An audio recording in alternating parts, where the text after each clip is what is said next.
Welcome back, everyone. This is GTA Failure. In our last video, we did the Donald Love mission, A Drop in the Ocean, which unlocked a whole bunch of stuff. I am choosing to move on to the last Ray mission called Marked Man. This mission is pretty straightforward. Ray is spooked. He thinks the CIA is onto all of his dirty tricks, and so he's going to pay us some big bucks to take him to the airport so he can get out of Dodge. I'm not going to bother showing the vanilla version. You just drive Ray to the marker at the airport. You have to use the tunnel because the bridge is manned by a bunch of CIA employees, and they will rip you to shreds with their powerful M16s. Here, Ray got stuck for a second. And then after you drop Ray off within the 3-minute time limit over at the airport, the mission doesn't pass right away. Instead, you have to get over here to the place where Ray has stored some goodies for us. So this particular clip I'm showing you is me playing, but it's a totally different save file. So like nothing matches what you were seeing before, but I just wanted to show you the weapons that you get here. So in the front right, you get 100 flamethrower ammo. So I'm just scrolling through the weapons to show you what I have. No flamethrower and now 100. And then in the front left, there's the $20,000 mission pass reward. Front left, we get 50 added to our sniper bullet tally. So we go from 30 to 80. There it is. And then fully 1,000 M16 bullets. That's a good haul. And then 25 rockets. There they are. And then finally this Patriot in the cutscene at the end, right when we drop Ray off at the airport, he references his bulletproof Patriot. And he says, take good care of it. Will do, Ray. So I'll show you the whole mission, in my challenge attempt later on, so you won't miss anything. But there wasn't much to show here in this vanilla attempt. So I showed the M16, didn't catch the bulletproof van on fire or blow it up, but it is not fireproof, nor is it explosion proof. So it did catch fire briefly from the flamethrower, and it blows up from the grenade.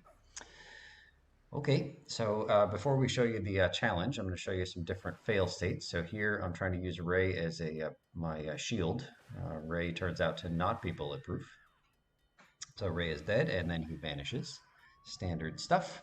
Okay, so the bridge is now finally open. You can see the barriers are not there to our left. So for the first time, we're driving around the corkscrew bridge and we'll head over. And what if I just try to take the bridge anyway, even though I was warned to find a different route?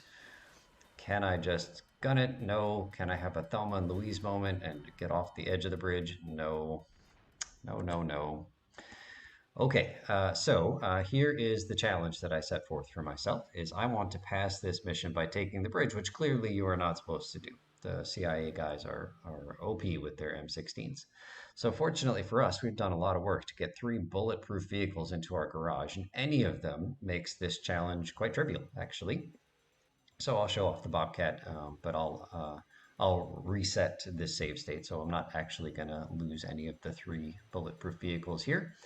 And we just drive right through. This is in double speed. I'm going to stand right next to these guys as they try to rip my Bobcat to shreds with their M16s. Doesn't matter. Doesn't matter at all. Okay, so while these guys are tilting at windmills, I'll read from the wiki, the trivia section. At the end of the mission, Ray's message says, "See you in Miami," referencing the forthcoming release of Grand Theft Auto Vice City. Returning to Vice City based on Miami, which first appeared in the first Grand Theft Auto, GTA 1. The official Francis International Airport promotional website also confirms that both Vice City and Miami coexist in the 3D universe by listing both cities as 2 of the airport's international destinations. So how about that? I just think of Vice City and Miami as being one and the same, but apparently they are different in the GTA 3D universe. Okay, so just goofing around with these guys here a little bit more, and then we'll head over. I think I'm going to walk just to show you that you don't need to be in a vehicle to end the mission. Walking into the blue marker is just fine. And then we get this unskippable cutscene referencing the stash. I've heard, but never seen, Ray can get run over by some vehicle as he's driving to the mission marker. And then you fail because he died. Okay, I did goof around here. He says you have left Ray behind, so I made a collision-free vehicle. And again, we get that standard, like you left your buddy behind if you go to Blue Hell. I couldn't do anything with the collision-free vehicle because it was just 3 minutes is not enough time to go from the raised bathroom to the crusher in Portland and then all the way back here to this tunnel, which connects to Shoreside Vale. So here is my best attempt at passing my challenge legitimately without using a collision-free vehicle, without using a bulletproof vehicle, just using a random vehicle from the streets. So trying to take out a bunch of these bad guys, the CIA agents. And here so in the previous clip, Ray died. And here I said, well, I've taken out the first batch of CIA agents. Can I gun it and get past the second batch? And the answer is no, not even close. And then here's my final attempt. So I'll show you the entire thing from start to finish. And I will come back to some more trivia type stuff here. So I mentioned that this is our last mission with Ray. And so as is our tradition, when we have the last mission from a mission giver, we're going to rate each of Ray's missions and then also rate Ray as a mission giver. So the first Ray mission was Silence the Sneak. You recall that was where we had to go over to Leon McCaffrey's safe house and toss a grenade in a window and then take him out as he escaped. That one's pretty fun. We'll give that one a 7 out of 10. Here, I don't know what happened in this clip, but Ray just got so confused. Why isn't he following me? He should just hop in this car. Instead, he's looking out towards the street, but I'm not in the street. I thought I broke poor Ray. What is he doing? Come on, bud. I'm trying to save you here. Trying to save you. Get in the vehicle. So I got out. I got in. It didn't matter. Where is he going? He's waving me down, but I'm standing right here. So standard technique when a NPC doesn't follow me is to punch him, and then they learn. All right, let's go.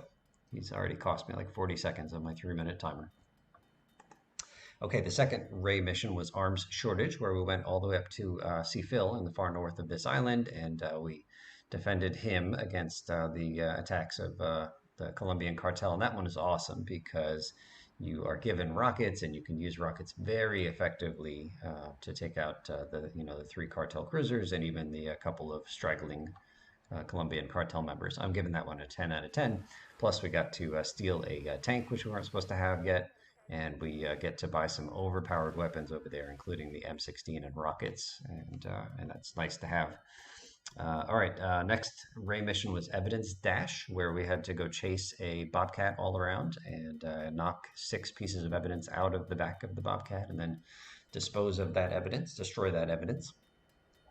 And that one was great. I mean, I spent a long time trying to get that bobcat, which the game really did not want me to have. But I'm not going to penalize the game for me choosing to try to get this vehicle I'm not supposed to get. So we'll say 9 out of 10. Next one is Gone Fishing, where you're supposed to do a long boat chase and track down, I think it was Ray's former partner.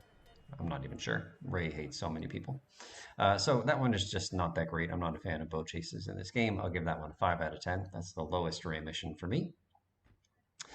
Plaster Blaster, where we had to knock a corpse out of an ambulance and then destroy it. You could run over it. We ended up using rockets, but you got the police after you as soon as you alert the ambulance to your presence. So 2 or 3 stars. That's a pretty fun mission, even though it can be a bit harrowing with the police attention. 9 out of 10 there. And then Marked Man is this one right here, and it's pretty good. I mean, I'm not doing it the intended way here, but it's a quite aggressive timer to go through the tunnel and then get to the mission ending marker in only 3 minutes. But I like it. It's a fun drive trying to get there and avoid getting shot up. So we'll give this one an 8 out of 10. And then that gives Ray an overall score of 8 out of 10, which is quite high, especially because just quite high relative to the other grades that I've given. I'll say that he is now tied for the lead, also getting 8 out of 10 were Salvatore and King Courtney. So Ray is right up there at the top of the list. That's pretty cool. Good job, Ray. Okay, so now it's not mission passed until you go over to the place where Ray has hidden his stash, and so that's what we're going to do here. And And then in the rest of this video, after picking up the stash, so like I really want that unique Bobcat. Remember, it's bulletproof, so we're trying to collect all of those things. Also notice that the guys are still shooting. The CIA agents are still shooting at you here, even though you've dropped off Ray, and they're now shooting at you as opposed to shooting at a vehicle that had Ray in it. This is our first time, I guess, seeing the bridge being raised. So it's just basically like a time loss. If this happens, it runs on a cycle. It is what it is. If you bump into any of the cars that are waiting for the bridge, they decide that life is not worth living and they head for the water. I tried nudging the police car to try to get him to go, but he didn't care. He did not care. Yeah, so we're just heading over to the place with the stash, and then there's going to be a couple of massive cuts in the video after I pick up the stuff in the stash because it's just boring drives and kind of long ones. Because my hope was to save that bulletproof Bobcat, but there's no room, literally no more room for even the smallest vehicle in our Staunton garage. But now officially we have access to the shoreside garage, and not in some glitch, mega jump type way. We have a way to actually transport vehicles now from any island to any other island, and so we're going to go pick up this unique vehicle, the bulletproof. What's it called again? Patriot, and then I'll do a big jump cut. All I'm going to do is drive it over the bridge and eventually bring it to my brand new Shoreside Vale safe house. Now, there really isn't a heck of a lot of room over there either. I'll remind you of the vehicles that we had saved previously in that garage over on Shoreside. So we have over there a limousine that was a unique color, and we have a lightless taxi. So this is the big cut. All they did was drive the Patriot across the bridge and over here to the safe house. We'll fill up the health and then do some shuffling. So the unique color limo, the lightless taxi is off screen to the right, and then this graffiti-less Hoods Rumpo XL. And so I'm just going to put the Patriot in. I probably could have fit the Patriot in anyway, but I think we've got more unique vehicles coming. And the Hoods Rumpo XL is fine, but I'm not like particularly tied to this one, so I'm happy letting it go now. It served its own purpose. Okay, so this is now a fully repaired bulletproof Patriot. Excellent. Okay, and now I'm gonna have I'll save here, and then I'll do another jump cut where I have just driven this thing. I ended up losing it somewhere in the tunnel, so it is gone, and now I'm just driving to the D marker on the map for the next Donald Love mission, which is what we'll tackle in the next video. So we'll save here a few times just to get the time to morning, and then call this video done. Thank you so much for watching, and we'll see you real soon.